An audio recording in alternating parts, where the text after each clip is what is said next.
नमस्कार मंडळी, तुम्हा सर्वांचं पुन्हा एकदा स्वागत आहे आपल्या चॅनलमध्ये. तर गाइज मी परत एकदा आलेलो आहे विराज जंक्शनला, कारण इथे चालू झालेला आहे एक नवीन स्नो पार्क. चला तर मग सुरुवातीपासून बघूया इथे काय काय ऍक्टिव्हिटीज आहेत.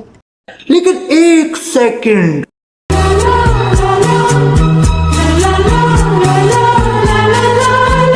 सो गाइज आम्ही गाडी काढली आणि डायरेक्ट पोहोचलो विराज जंक्शनला, जे की आहे कोल्हापूर हायवेला कोगनोळी टोल प्लाझा जवळ. ह्या आधी देखील विराज जंक्शनच्या water park, game zone, food court वरती मी व्हिडिओ बनवलेला आहे, ते पण तुम्ही जाऊन चेक करू शकताय. डिस्क्रिप्शन मध्ये मी लिंक देईन.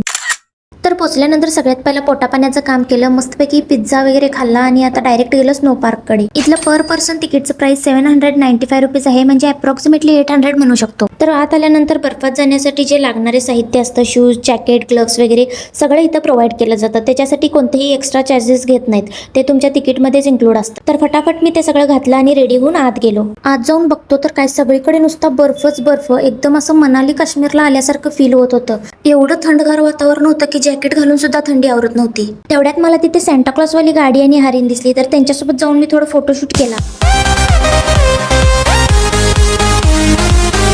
चला तर मग तुम्हाला हा पूर्ण एरिया फिरवून दाखवतो. इथे तुम्हाला मिळणार आहे छोटे इग्लू, मोठे इग्लू, क्यूट पेंग्विन्स, स्नोवाली मोठीच्या मोठी गुफा, स्नोवाली घसरगुंडी आणि बरंच काही छोटे मोठे ऍक्टिव्हिटीज.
अडल्ट्स आणि किड्स दोघांसाठी देखील हा स्नो पार्क खूप एंटरटेनिंग आहे.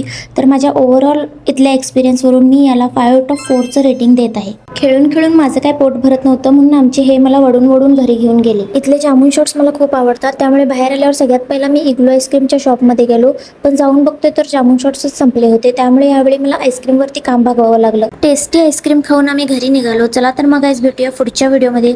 तोपर्यंत चॅनलला लाईक, शेअर अँड सबस्क्राईब करायला विसरू नका.